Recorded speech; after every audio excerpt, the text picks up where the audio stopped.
All right, everybody, welcome back to another show of the Biotropic Labs Who Are You podcast. I'm really thrilled to have Anita Nall Richardson back again. We did a podcast with her just a little while ago. You should check in that, listen to that, and catch this woman's story. And by the way, I finally got the name right. It's not Nall as it looks like. It's Nall, right? No, Hall with an N. All right, Anita, you run your own business called Champion Powered Programs. Do I have the name right? Yes, Champion Powered Programs. And you are a vigorous advocate for athletes from many different sports, all sports, to take a holistic approach to caring about their health and their eating. Do I have that right? Absolutely correct. All right, great. So that's what this is all about. We're going to find out why you got here. I want to know right away how people can reach out to you, because as they listen to this, they're going to want to know. Sure. Yes. I have my website, anitanall.com, but if people are interested, just email me, anita@anitanall.com. If they want to learn more about programs, I can get stuff right to them, get them links to the programs. All right, and I'll have the link below this on the show notes here, and I'll also have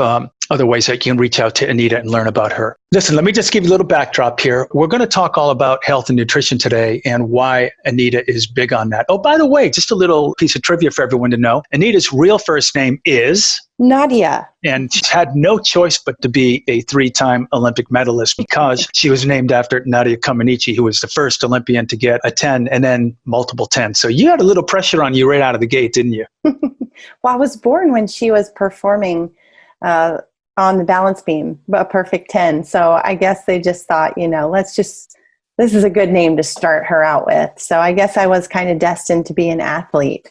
Yeah, more than that. There are a lot of athletes out there, with all due respect. You've got 3 medals at the highest possible level. So more than that. Listen, she sounds calm and cool here right now, everybody, but believe me, this woman's a juggernaut. She was known as the type of athlete who just went all out. If you can imagine a Poseidon missile coming out of a submarine, they come out at full bore, full blast, and they go until they run out of fuel. That's Anita at the Olympic level competing. That's the best description I can come up with you. I don't understand how people can do this sort of thing, but Anita was one of those folks that was an all-out swimmer, and she made it to the highest levels and had the highest success here. So look, today we're talking about our nutrition programs. I want to give a little backdrop, though, of why you need to pay attention and you need to check out Anita and get in touch with her. So I just want to talk a little bit first about her background, and then we're just going to move into why she moved into nutrition. She could have done a lot of things. She could have been a coach. She could have been a stroke trainer. So much she could have done. Stroke trainer would have been a great place for her to go because she was considered to have a perfect breaststroke. And breaststroke, it's maybe the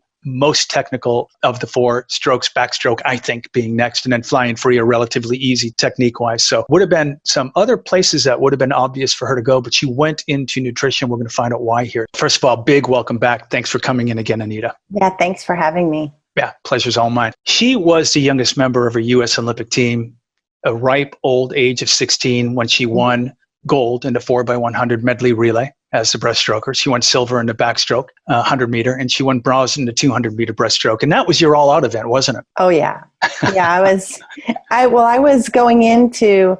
Well, let me take you back, because I think that my story, the backdrop, is really important for people to get this, because it was an interesting rise for me. I was 12 years old in 1988 when I watched a little gal named Janet Evans dominate every event that she swam in the 1988 Olympic Games in Seoul.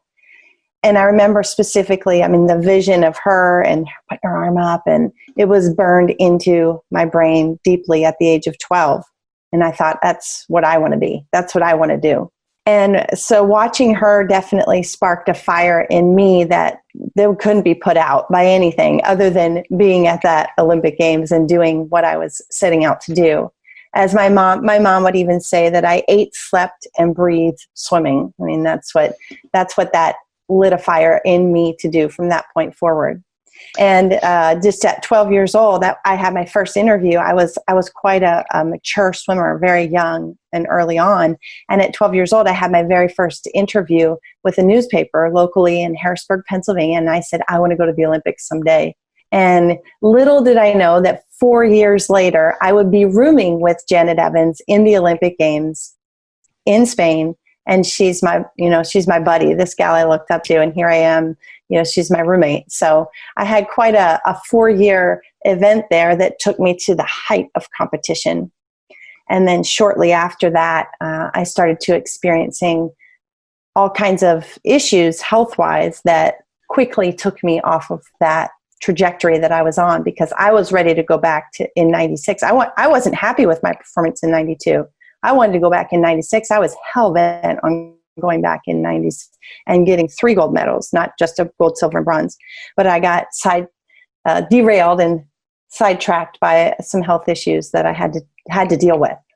Mario, let's just make a quick comment on Janet Evans, and let's just get right into it. Janet Evans arguably might be considered the female Michael Phelps. This was a woman who was a monster, and she had a huge program, and she was one of the people who was a monster with a huge program who actually liked working out. Janet Evans always freaked me out in a good way because enormous talent. Again, debatably, there's so many phenomenally great female athletes, but she had a program that was monstrous and really, really great. So what a cool thing for you to be able to roommate with one of your idols. Yeah, it was really cool. We went shopping in the Olympic, around the town. We did a piece. Mary Lou Retton was in Spain, and she did a piece and took us out shopping all day. Janet let me tag along, and it was awesome. She was a fantastic role model for me.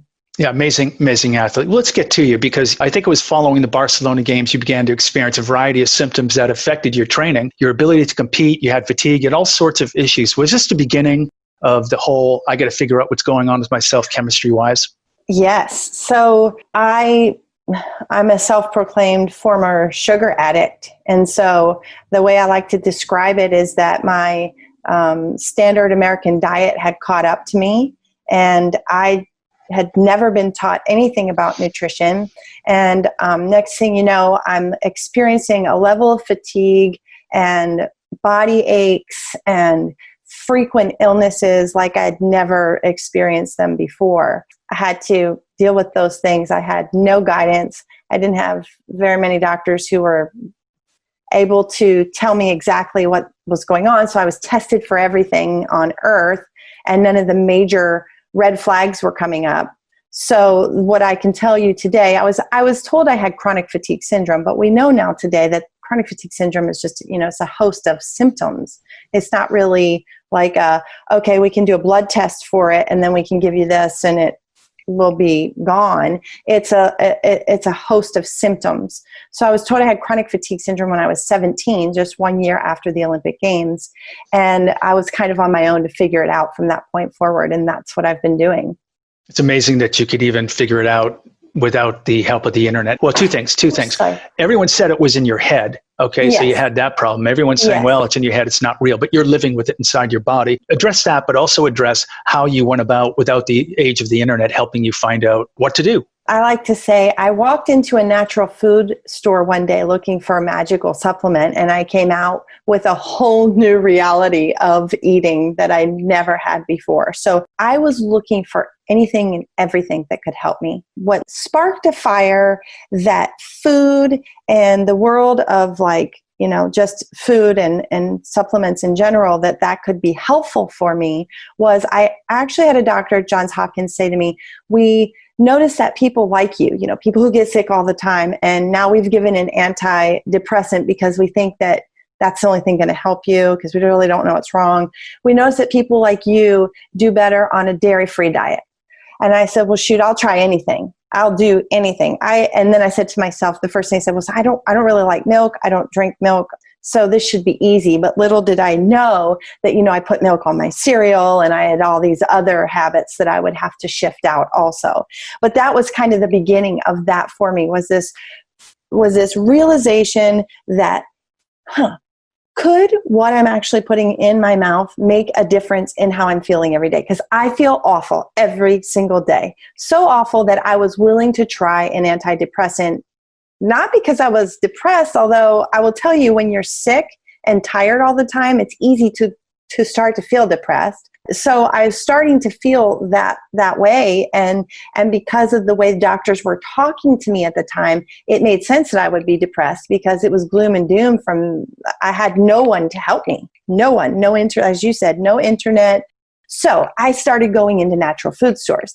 The natural food stores were my internet. I just started talking to anyone I could that was working behind the counter, that worked in the supplement section, that understood food more than I did, which was anyone, because I had a very limited understanding at the time. So I just was like, feed me knowledge is what I just kept doing everywhere that I went. And usually it was at natural food stores where this was happening. It's amazing that Western medicine is so good in some areas, and in other areas they're completely clueless like this. And the first thing they do, because they don't know any better, is just go right to medication instead of your chemistry and maybe a more holistic approach. It's just not what they do. No, and I spent many years being angry at doctors because I thought like, why aren't they helping me? Why isn't anyone able to give me answers to this or help guide me in some direction? And what I ended up figuring out later was it's not their fault. They're just not in standard medical school. They're just not really taught what we're talking about in general, unless they really research on their own. Functional medicine is personally my favorite at this point in time. I really like functional medicine doctors because they've done extensive education beyond their traditional MD training. What you say, I love here, one of your sayings is what I love here. It's your quote unquote final diet, as you call it. What is your final diet? I find that most people are stuck on finding a diet.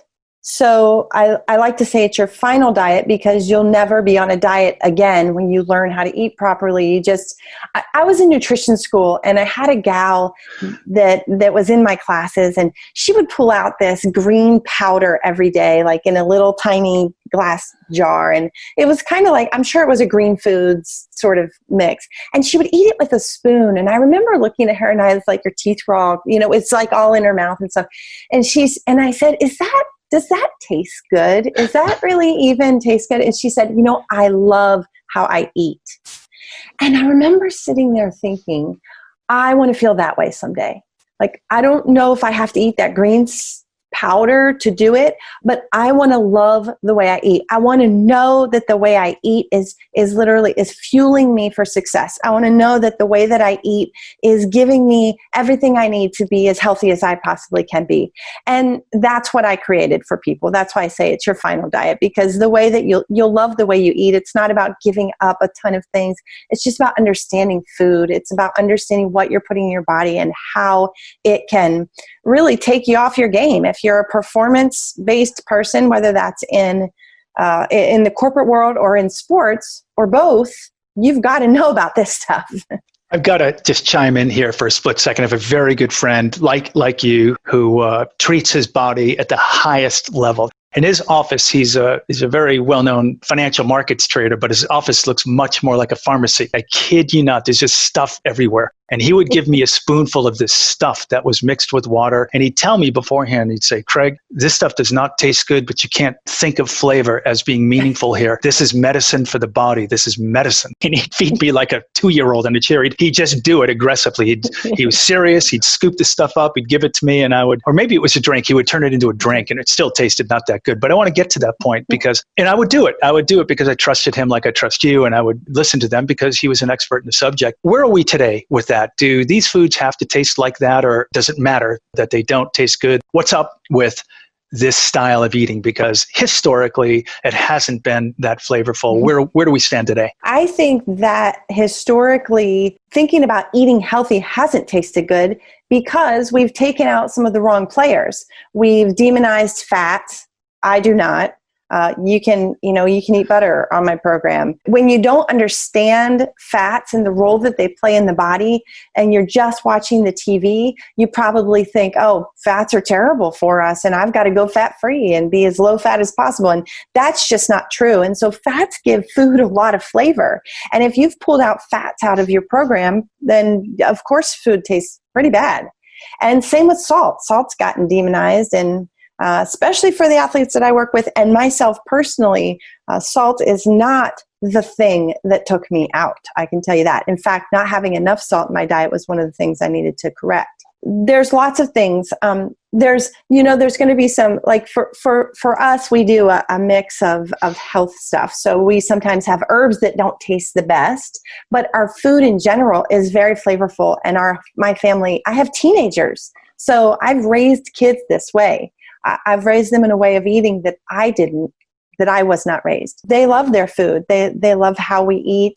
My daughter, she sometimes struggles. She's a teenager and sometimes struggles with like standard way her friends eat, and being in that environment all the time. It's tricky. And I'd imagine it's pretty tough to make the right decisions all the time.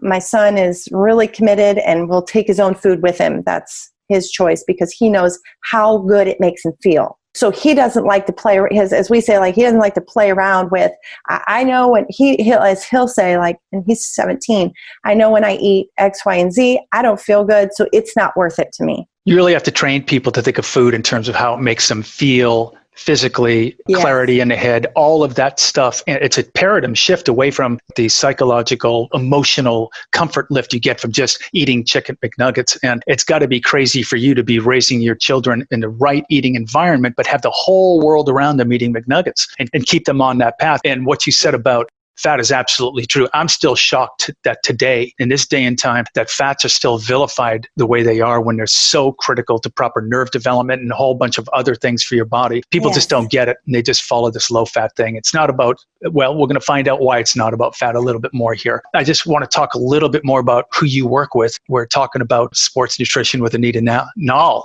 You work with Olympic competitors still, NFL players, UFC fighters. What have they come to you for? But can I, as a former athlete, come to you? Or can someone who just moves around on the weekend, can anybody come to you, irrespective of their background, and get success with you? So over the last 3 years, I've transitioned out of a ton of one-on-one consulting. When I take on a client, it takes a lot of my time. And so I only have enough time for a certain amount of one-on-one, which I still do, but it's usually pretty high touch, high cost for that type of service. So yes, I do, but I don't take a ton of those on per year. I've shifted more to teaching some of the foundational stuff through my group programs online. Online's kind of where things are all headed anyway. I couldn't have guessed this, but this is what I saw coming, I guess, a few years ago. And I also saw it as a way to reach more people and to be able to impact more people in greater amounts. This one-on-one work is, as it suggests, you can only change that one person. So, and I've also helped them change their families, a lot of my clients as well. So most of them have come to me, though, by word of mouth. I've had athletes who've dealt with years of stuff, we'll just call it, that have plagued them, that maybe their doctors say, we don't know. Sorry, we don't know. From brain fog to chronic digestive upset to eczema and chronic acne. So those are things that I help people with. That's what we attack. We create a food plan that helps with those I hate to say cure, helps change the outcome of those things. And then consequently, they feel better, and then they perform better, they look better. All of that takes care of itself when we're treating the issues, the deeper issues. Especially for athletes, I think it goes for everybody. This applies to absolutely everybody. And the message I'm getting from you is, we all suffer from this stuff. So it's not just elite athletes you can work with. It's anybody you can work with. When we talk about athletes, what they really need to get is that it's more than just feeling better, which of course is the whole goal here, but you're training all the time. And you're trying to get a better competitive outcome. And if you're feeling better in the pool, on the track, on the field, wherever it is you do your thing, every day in and out, you can shift that level up. It's actually a physical paradigm shift. You can get up to a better level and feel good about training when you're doing it. I mentioned Janet earlier. She just loved training. I was not one of those people that loved training. I was always in oxygen debt and never eating right and all of that stuff. So I could have really used you a lot in those days. Where were you, for Anita's sake? Where were you? I needed you. Makes a big difference when you're feeling good, because it changes not only how you feel in life, but how you're training too, and how it affects your athletic outcomes is significant. What is the main theme, rather than lots of things? What's the main theme you get from the elite level athletes? Is it the same problem that you get from everybody? Yes, it is. I want to go back real quick. We're all the same. We have this concept that elite athletes are probably getting some high level of education in their process, but they're not. Still. Not in my day. Now, and the ones that I've worked with, they come to me. I've had NFL guys literally come in and they're grossly underestimating their protein needs in a day. And they go, I just don't know why I can't gain weight. And I go, well, do a food log. Let me see your food log. And it's like, oh my gosh, you're like 50, you're at half your needs here are being met. These are people who've been through the collegiate system. And I don't know what happens. I know that there's some great programs out there. I don't know if they're just not grabbing them. I don't know if the educational piece, this is where I see a lot of nutritionists and registered dietitians, which, just to be clear, I'm not a registered dietitian. I went to an alternative healing arts school. I'm a holistic nutrition specialist and wellness expert. I really attack this stuff from a wellness perspective, a full holistic perspective. And one of the things that's important to note is that the education of this stuff is being missed. It's like, here I tell you, take this supplement or take this protein powder. But if you don't know how to go to the store and pick out the right protein powder for yourself, when I'm gone or that product's discontinued or whatever you've been doing is done, then you don't know how to choose wisely. And it's certainly telling you to take a certain kind of protein and electrolyte drink certainly isn't teaching you how to eat properly. I see where the holes are. And I want to go back real quick too to clarify this too. The shift has to occur from thinking about food as only impacting how we look to impacting everything. And I mean everything, from your skin to your brain clarity. It will impact everything. And that is something I can tell you after almost 20 years of doing this that I am 100% sure of. I have case after case that I can tell you of people who I have a guy that went to the Mayo Clinic for years because he had brain fog, and there was no help there for him. It was just kind of like, you're going to have to retire from the corporate world early. You're kind of screwed. Like, you're going to have to deal with this brain fog issue. Having to sleep half the day he had to do because he was exhausted from trying to work hard and then being in brain fog. So anyway, there's things that can be cleaned up. And I'm not saying it's just the food. There's the supplements. There's also finding what I call underlying infections, co-infections, and things that have to be dealt with more from the functional perspective of medicine. But all in all, food can change so much. And it's way more than just if it makes us fat or skinny. Well, you just told a nightmare story there. One of the world's most renowned institutions for medicine, the Mayo Clinic. I mean, the highest regard. And even there, doctors saying, got to retire, got to go away, got to quit, you got to do all this. Again, another example. And again, I say this, I know this upsets some people. I have friends that just hate Western medicine, but I'm a big believer in Western medicine, but I'm also a big believer in holistic approaches. I have to take a holistic approach on a few things. So I'm not dissing either one. They both have their place, and you better Absolutely. pay attention to one or the other. When you have someone at the Mayo Clinic telling you this, you can't listen. That's dangerous to say. I trust that people are mature enough out there listening to understand what I'm saying, which I'm saying, just to be clear, you got to look into it. I'm not telling you to ignore doctors' advice, but you've just got to do the work and look into it and pay attention, because they may be absolutely wrong. And they often are when it comes to something like this. Their go-to line in the playbook is just pure Western medicine. Quit, retire, go get some rest, take these pills like they gave you, antidepressant drugs. And that's the best they offer sometimes. So that's a nightmare. And it's another reason to find somebody like you, if you can't do it on your own, to help you through it. Now, let me ask you a question. Do you think that people are more able to follow the programs that you prescribe after they're competing? Speaking about the athletes first, at a high level, because when you're competing at that level, you're tired all the time. I don't care what you do. You grew up in an era where you're doing 2 workouts a day, 5 days a week, at least 1 on the weekend, and weights in between. So you're working out like 15 times a week. It's a big program through a long season. And so it's difficult to add discipline in another area like nutrition, because you've got to pay attention. You've got to do the work. You've got to eat right. You've got to go shop yourself. So do you think it's harder when you're an athlete to get this done, and it's easier when you get out of the sport because that's gone and now you can really focus on it? For sure. And now if you're an athlete that's making enough money that you can pay someone to cook a certain way for you, I would suggest it 100%. It's every penny you're spending on that, you're getting back tenfold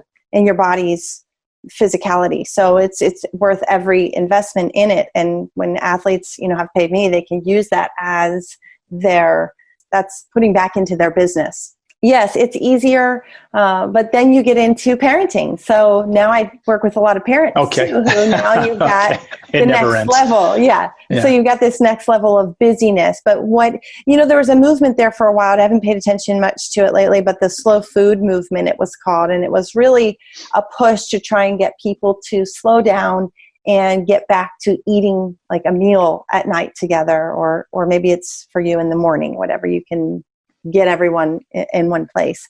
So I really support that. I think it's important that we get back to stop eating in our cars, stop eating on the run and on the go all the time, because that's gotten us in some real bad habits health-wise.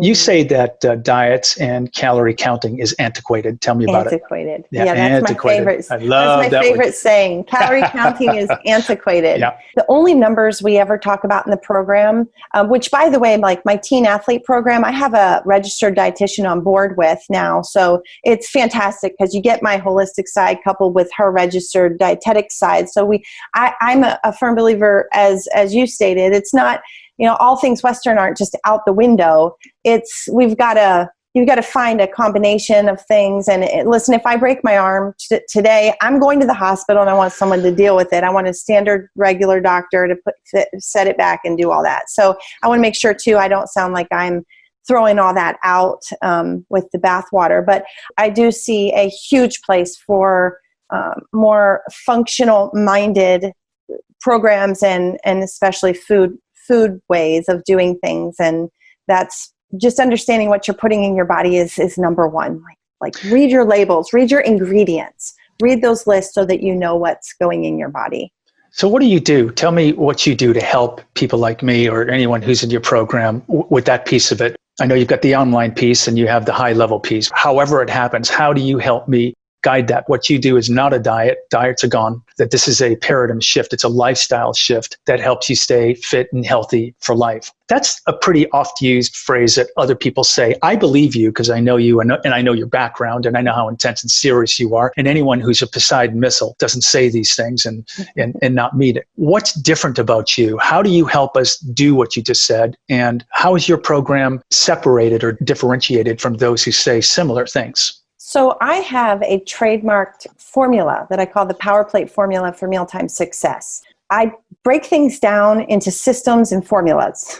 So that's how I'm different. I don't just go, hey, you need to get more vitamin C in your diet. That's a great idea, but I'm actually teaching you how to do that and breaking down those steps one at a time. And I have plug-in systems. I have a power smoothie formula. I have a power plate formula. So how you can create. So the biggest question that people ask every day is, well, what should we eat? Think about, you go to your kitchen and you go like, well, what should we eat today? Even if it's just maybe you and a partner or just you, what should we eat today? What should I eat? The power plate formula gives you that in a nutshell. It's the plug-in system for how to create meals, healthy meals, balanced meals every day, all day. And it's how to shop. You go to the grocery store and you shop off the Power Plate formula. So once you get that memorized, it's like super easy sailing after that. Next question here, Anita, I'm dying to know, is that men and women are different, despite what some people want us to think. We are chemically different. We're different emotionally. We're different in lots of ways that are good. I love the fact that we're different and I celebrate those differences. Is there any difference in your treatment between how men approach this and how women approach it? Or are we all in this context, in this situation, effectively dealing with the same problems chemistry-wise that your program just sort of fits for us both? Or do they have to be differentiated? So the way that I teach things, there's some standard pillars that have to be learned. Men, women, kids, doesn't matter. Standard pillars, and that would be my Power Plate formula for mealtime success. Then once you kind of secure that and you get that going, and then I teach you how to do those things in a fast-paced world. So then I give you some skills to for example, say you don't have time to make a sweet potato. Well, I show you can buy these things called riced sweet potatoes, which are in the frozen section, and boom, now you have a sweet potato in minutes versus waiting an hour for it to bake. I get it. I'm in a fast-paced world too. I live that same way. So I understand what it's like. So I help people with that piece. And then we can do the fine-tuning. But ultimately, what I'm teaching is for people. I'm bridging the gap between people's connection to their body and their food. So I'm helping people get more in tune with their bodies so that they end up having they have an intuitive sense about what they need, what's working for them, and what's not. Because no matter what diet, whether it's keto, paleo, whatever diet you might try out, it's not going to be the same for everyone. There's nuances. There's things that maybe you could learn the pillars of, and then you have to fine tweak. And that's what I teach people to do, is to really connect with themselves in a way that they are not just, and my young athletes in particular, they want to do what everybody else is doing. So it's like, the fastest kid in Tennessee is running this right now, and this is how he eats. So that's how I mean, no, that's not going to work. That may not work for you, Joey or Susie. Let's figure out what you need. And here's the pillars we're going to start with, because we know these work for everyone, these basic things for the most part. And then, like, for example, on the Power Plate program or Power Plate formula, we have a section of the plate called Green Power. So there's no doubt in my mind that just about everybody can feel better by eating green leafy vegetables and eating more of them than you've probably ever considered before, and experimenting even with some new ones and learning how to cook them properly so they taste good. So those are the things that I go into and help people really understand, because those are going to give you such a high nutrient intake. It's worth understanding how to cook them properly. Big piece to understanding how to eat is how to cook. And that's why I love that I went to this holistic school where I got that. I got a huge education in holistic cooking and whole foods cuisine. So I'm able to teach people, hey, I wouldn't eat raw kale, okay? Don't even think about giving me a raw kale or collard green at all, ever. I'm not eating that. A, it's not the best way to eat those types of things. And B, that will tear me up. Like, I will feel awful. That will be a digestive nightmare for me. That's the kinds of things that I help people with, is the real functionality of food. It's not just like, eat more vitamin C. We're all D deficient. Yeah, but what do you do about that? What are the real things to put into place, the real life deals that you can put into place? Because I grew up in a very standard American household. Told you I was a sugar addict. I mean, 100% sugar addicted as a kid. And it took me a while to recover from that. I add that too. I want to emphasize the cooking piece of this here you just brought up, because so much of what we do in modern day cooking destroys and kills nutrients. And we have a tasty dish because we put salt and pepper, some other spice on it. But what you're talking about is cooking in a way that optimizes and maximizes the natural nutrients. And you have to do it. You have to do it that way, or you either kill it or you optimize it. You teach how to optimize it. And what I really love about your program, and anyone thinking about this should reach out to Anita, I mean that sincerely, because there's a long connective historical tissue here with her. This comes from having competed at the highest levels, and at those levels you're eating all the time. So you've got both going on at the same time. You eventually had to learn about nutrition as a result of what you went through, and they all added up to this huge empathy. You've got a lot of empathy for people because of what you went through and figuring it out on your own without the help of the internet. Probably spent time not only talking to people at the health store, but studying at the library. But the other piece of empathy I really like here is you had to discover this after swimming, because really your situation pushed you out of swimming, out of competing at a high level. You really had to dig into it. And I know you relate to people that are past their prime as an athlete, because you say that you can feel better 30s, 40s, and beyond. So you're really talking to, I think, people at a time in life where maybe it matters most. It matters at every age, but as you get older, it matters even more because there's more at risk. And you've got deep empathy for these people. You're really telling everybody at any age, hey, I can help you. I can really help you understand what to do to feel better right now. Absolutely. And now we're shifting from performance to longevity. Yes. So then we hit that switch there. And just feeling good. Just feeling good every day.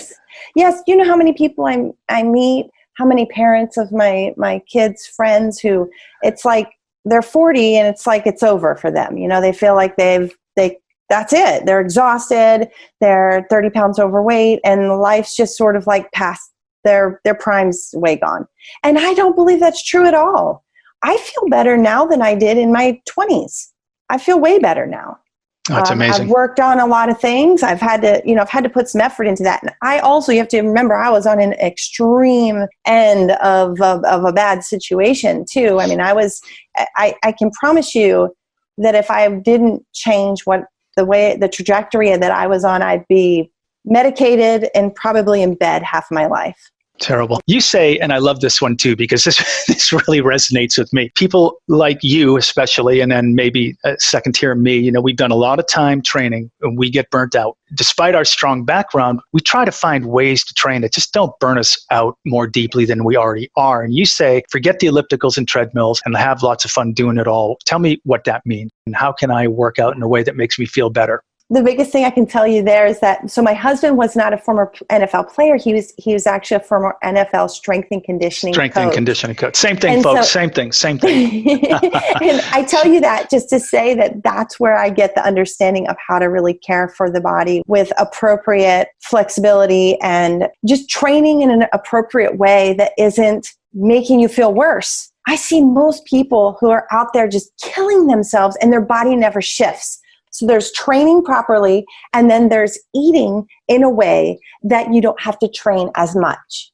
I have stayed the same weight. I swear I'm not lying when I say this. Now, when I got done with swimming, I went through a really conflicting time because I was not training like I used to. I was nervous. It was like I was kind of scared. Like, well, I don't really know anything about food, so how do I stay fit when I don't train? I'm not going to train those hours. I can't physically, first of all, and I don't have time. And neither does anyone else watching this show if they're anywhere near our age.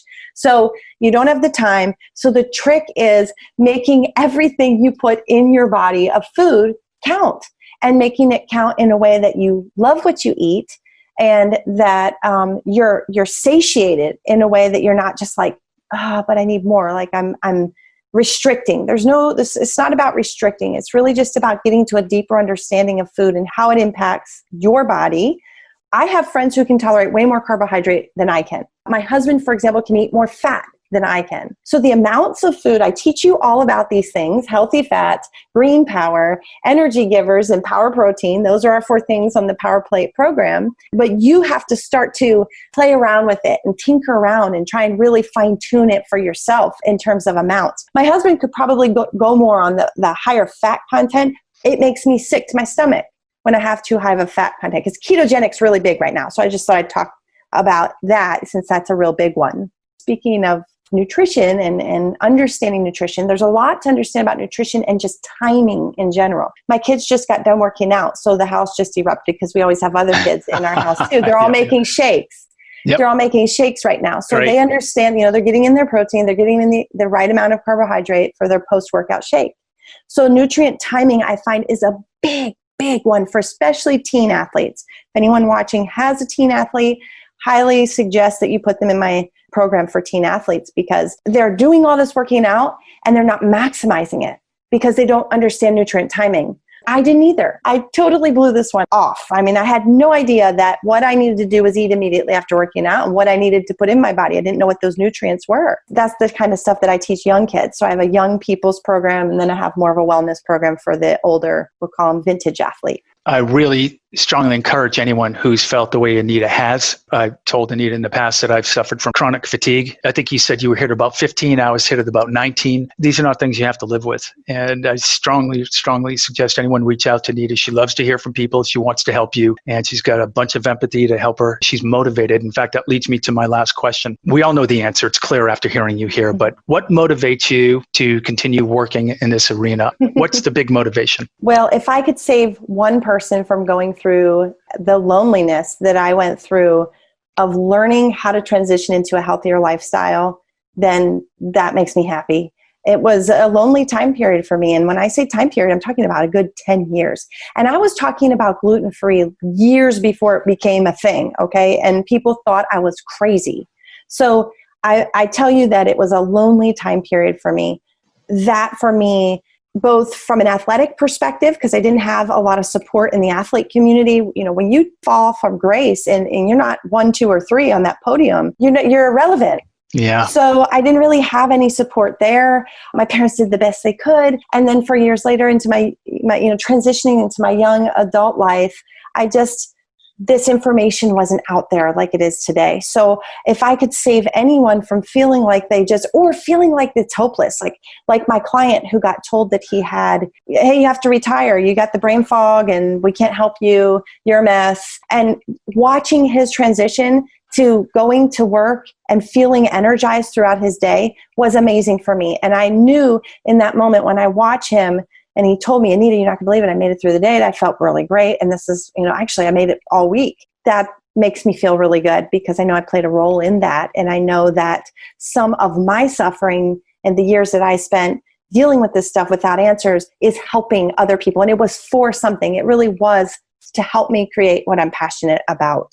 And would you say that's the reason you went into nutrition instead of coaching or stroke training or training in any other way that was associated with sports, because this was the area you had to go because you had to solve your own problem and you don't want anyone to feel the way you ever felt? 100% yes. Swimming was your first calling, but through swimming, really, you found very directly related to swimming, your second calling, sports nutrition and nutrition in general. Yes. I would just say holistic nutrition and wellness is what I found. I was led in that direction, I believe, in my life so that I could help people from my experiences.